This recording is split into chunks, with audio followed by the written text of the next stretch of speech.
Hi there, I'm Ari from Happy Science, New York. I'll be reading from Chapter 1 of The Origin of Love by Master Ryuho Okawa.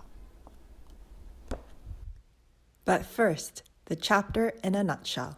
All the energy we are given in the course of a life on earth is nothing less than the energy of love from others. Everything from the very presence of others to the crops and vegetables that become fuel for our physical bodies and the very energy that grants us eternal life is in itself love. What obstructs the flow of love? The idea that humans live only once. This idea gives rise to egotism. The other is the mindset that you and others are separate. All it takes to transform this world into an ideal world is the willingness to make others happy. Understanding Buddha's truth, or God's truth, removes the obstacles to love and helps us to understand others. When we can understand, we can love and forgive. In turn, the endeavor to understand Buddha's truth is also the pursuit of beauty and the evolution of love. Much like a diamond, our soul will shine ever more brilliantly as we strive to reflect more of Buddha's qualities or God's qualities in greater harmony. Here is the path to eternal evolution, for love is the very manifestation of Buddha, or God, the most beautiful, brilliant diamond. Chapter 1, The Origin of Love. 1. The Significance of Love. I would like to talk about love. Love has been described in many different ways by many different people. Most of you have probably wondered from time to time what true love is. At this very moment, some of you may be suffering on account of love, and others of you may feel surrounded by it. For a long time, I too have given this much thought, and now I would like to share my current thinking about love with you, my interim report on love. First of all, I would like to define love in the following way. The essence of love is to be found in the soul's desire to be reunited with God from whom we originated. As we live our individual lives with our different personalities, we remember the ultimate parent and wish to go back to the bosom, to return to the one original source. This is the basis of love. It is vital to accept the idea that we all originate from one being. The truth is that all human beings, as well as plants and animals, originate from one single source. In this respect, we can say that love is a feeling of oneness with others. Love is based on the understanding that you and others are not separate, but essentially one, and loving others is exactly the same as loving yourself. Similarly, when you love others, it means that you love God Himself. The significance of love is to be found in the fact that we who have separated call out to each other, trying to reunite and create greater happiness together. This is not simply an abstract idea. Why do a man and woman try to unite? Because they have a natural desire to help each other improve. Human beings could not improve themselves if no one else existed. Imagine, for instance, you were shipwrecked and landed on a desert island like Robinson Crusoe. Even if you somehow managed to survive, how could you find any motivation to become a better person? It is only in relation to others that you are able to confirm whether or not you are developing spiritually. We could not assess ourselves if we were completely alone. The existence of other people is the basis for our judgments of ourselves. By observing the reactions of others, sensing how they look at us and treat us, we come to know what is necessary to refine our souls further. The very presence of other people is in itself love. Without others, we cannot improve or make progress, nor can we experience true happiness. Although it is also the case that we have worldly desires and create suffering through our relationships with others. Section 2. The beginning of love. Now let us consider the beginning of love. Why do human beings have the urge to love one another? Why would a man and a woman wish to join together? Why would a husband and wife intend to live together for the rest of their lives? Why does the parent-child relationship exist, and how can this relationship be sustained for many years? Take, for example, the affection in a parent-child relationship. Parents love children, but is it simply because they have given birth to them? Theoretically, it would be possible for mothers to forget their offspring as soon as they had given birth, as in the case with certain animals. However, we are happy to have a baby of our own and feel joy through mutual learning and sharing of experiences in the process of raising children. Why is this? Have parents been given any instructions they should feel this way? Do parents love their children because they have learned somewhere about the wonder of loving their offspring? Do children love their parents because they have been taught to? What about a husband and wife? Does a husband love his wife because someone has convinced him it is a good thing to do so? Does a wife love her husband because she has been told she should? Why do people fall in love? Pondering these questions, I have come to the conclusion that love has a beginning, and it is the source of energy that flows through human life. I believe that this fundamental energy is love. It is the power to nurture each other and help one another improve. Both this world and the next are overflowing with the energy of love. Everything that comprises our diet is also made of this energy. Why do crops and vegetables become fuel for our physical bodies? They too are the very manifestation of the energy of love. Why is an apple so tasty? Why are tomatoes and cabbages edible? When we think in this way, we can see all the energy we are given in the course of a life on earth is nothing else than the energy of love from others. Love is the feeling of wanting to be of service to others. Love is not for your own sake. After all, plants and animals also have this impulse. They too are made of the energy of love. What is more, this energy is not only confined to this world. The same energy also runs through the spirit world. It is the power that grants eternal life to human beings, showering on us from afar, from beyond the universe. Through reading the books of the truth, you may have learned that human beings are blessed with eternal life. But what does this mean? How is it possible that life is eternal? In this world, no machine works forever. Although this is possible in theory, in practice, we cannot manufacture a machine like this. But why does the soul live eternally? Why does it never wear out or fade away? The power that nurtures this everlasting life is the power of God's love. The very fact that energy lives forever is proof that the energy of love is being showered upon us eternally. I believe that love has its source in the fact that all beings, human and non-human, have eternal life. For life to be eternal, there must be a permanent supply of energy, the power of God that allows us to live eternally. This is the very beginning of love. Section 3. What obstructs love? What then are the obstructions to love? What tries to stop the flow of love? Here I would like to explore some answers to these questions. I have just explained that the beginning of love is to be found in the fact that we have eternal life. I have also explained that love is the power to nurture one another without differentiating between the self and others.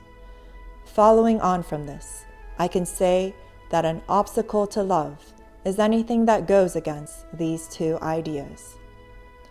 What contradicts these two ideas?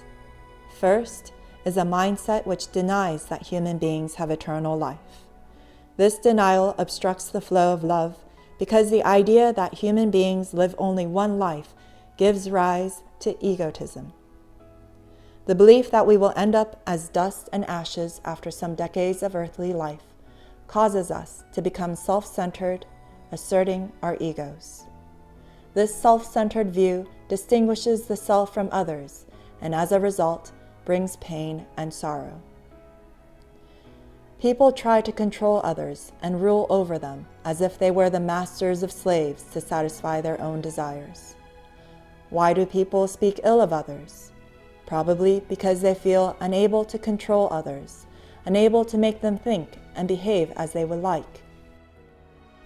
When you complain about someone, it is often because you have failed to make that person think or feel in the way you wanted them to. All negative emotions, such as dissatisfaction, worry, anger, and jealousy, have their roots in the belief that human life is limited to this world. So to awaken to true love, free of any obstructions, it is necessary, first of all, to know that life is eternal. Another aspect of love we need to know about is the power to help one another to grow spiritually. What is this power, and what brings about spiritual improvement? The power to improve one another is in fact an attitude of giving to one another and a wish to benefit others. It is the opposite of trying to bring others down in the hope of raising one's own standing. Only when we direct love to each other will a wonderful world unfold before us. Imagine two women, A and B. A is proud because her clothes are beautiful and is boasting about them. On the other hand, B insists that her clothes are much more beautiful. Let us assume that actually both are wearing beautiful clothes. Compare this situation to one where, instead, each admires the other's clothes.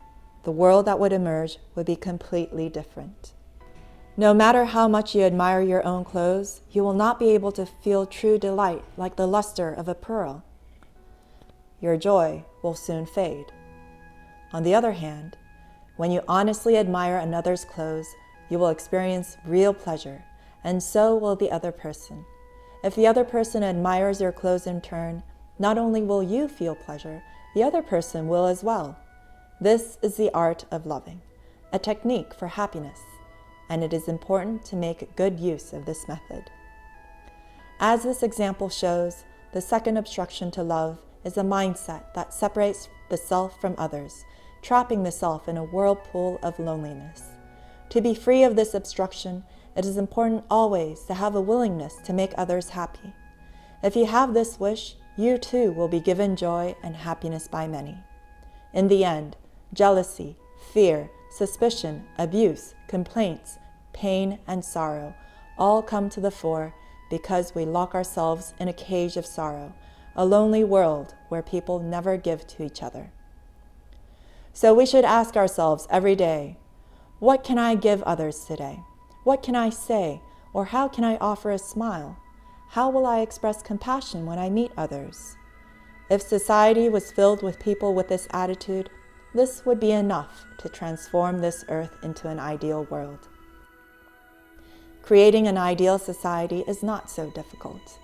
If each person is determined to bring joy to others and make them happy, this is sufficient. Herein lies the first step to creating an ideal world. This is something we always need to remember. Section 4. Transcending Good and Evil. Now I would like to discuss the theme of good and evil in relation to love. The dualism of good and evil has long been an important topic, not least of all in Christianity. People have long debated why evil exists in this world if God, the supreme power and the source of all good, is all-powerful. They have also argued about why an archangel went to hell and whether this was part of God's plan or an accident. The truth is beyond human understanding, but one thing I can say is that the world is not simply divided into two realms, heaven and hell. In the course of your life on earth, you will find that everyone has different opinions. Suppose there were 10 people and one of them had an idea that was completely different from the ideas of the rest and found it difficult to make the others understand his or her thinking. It is conceivable that in this situation, the person would feel disconnected from the group. This is the source that gives rise to evil. Even if one person has a different opinion from the others, it does not mean that his or her idea is wrong. It simply means that others cannot understand it. and that person has failed to make others understand.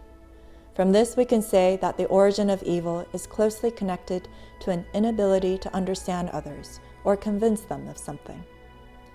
If you could understand everyone in this world, you would be able to forgive them all. To understand all would lead you to forgive all. It is because you cannot understand others that you regard them as enemies and begin to criticize. Discontent and complaints also arise when you feel you are not being understood. Why can others not understand you? The reason is that you have been unable to communicate your ideas. Evil comes into being because people cannot read each other's minds.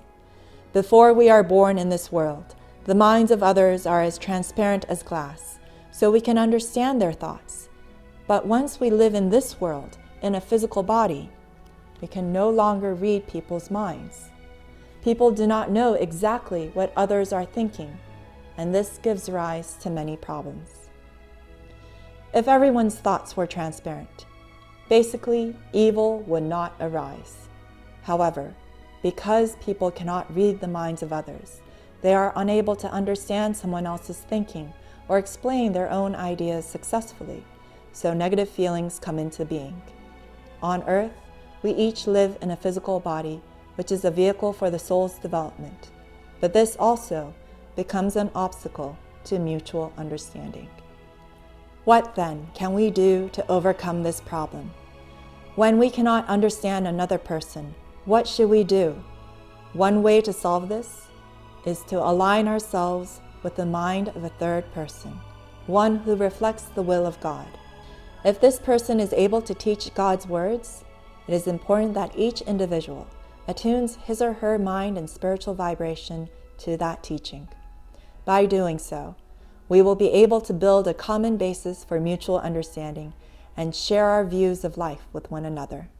For this reason, it is necessary to support the transmission of God's will. Acquiring knowledge of the truth is the way to transcend good and evil. We can go beyond good and evil through understanding the truth, because this knowledge serves to remove the obstacles to an understanding of others. By studying and conveying the truth, we will be able to break through any walls that separate the self from others and prevent mutual understanding.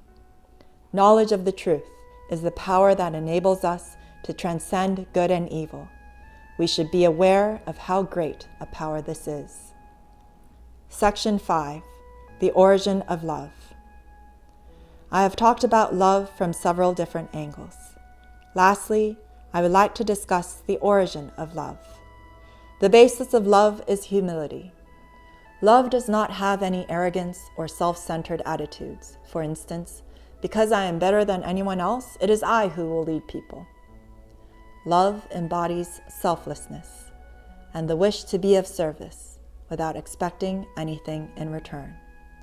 The purer our wish and our motivation, the more beautiful the love we give.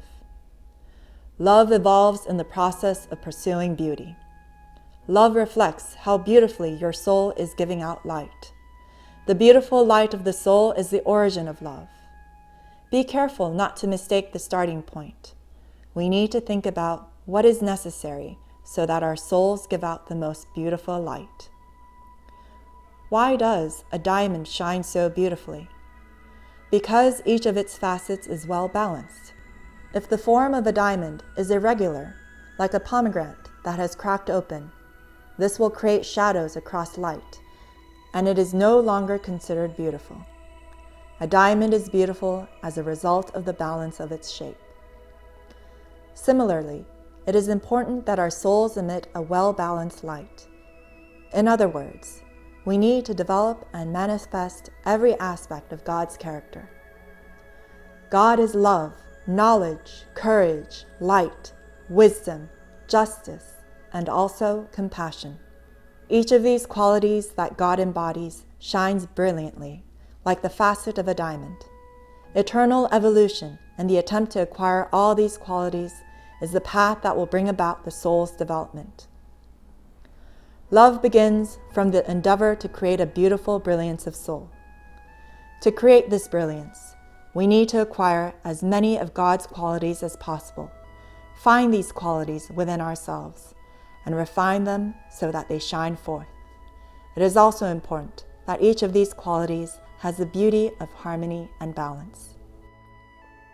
Here lies our goal, the goal of human life, which is to attempt to incorporate as much of God's nature as possible, to balance the different aspects and allow them to shine brilliantly. Do not be satisfied with small achievements. Do not focus on just one facet of God. God embodies many characteristics, so strive to master them all, and in the process, aim to create harmony in everything. Here is the path to eternal evolution. It is the origin of love, the starting point of the journey toward love, because love is the very manifestation of God, the most beautiful, brilliant diamond. That was just one chapter of 8 that are in this book, The Origin of Love. The book is available on okawabooks.com, Amazon, and other bookstores, as well as at your nearest Happy Science temple. I highly recommend becoming a member and receiving the sutra, the true words spoken by Buddha. Reciting the sutra will connect you directly to the origin of love, whom at Happy Science we call El Cantare. This existence is familiar to Christians, Jews, Muslim, Buddhists, Hindus, and many others, as El Cantare is the Father, is Allah, is the primordial Buddha, and the central creator God of many world faiths and religions. This direct connection to the origin of love will leave you awash with so much love and light that you will naturally want to do something for someone. You can join as a member by contacting us or through our website at Happy Science North America. Like and subscribe to our YouTube channel, Happy Science New York, and podcast, Happy Science Daily Dose of Light, for more readings of Master Ryuho Okawa's books. Thank you. Bye.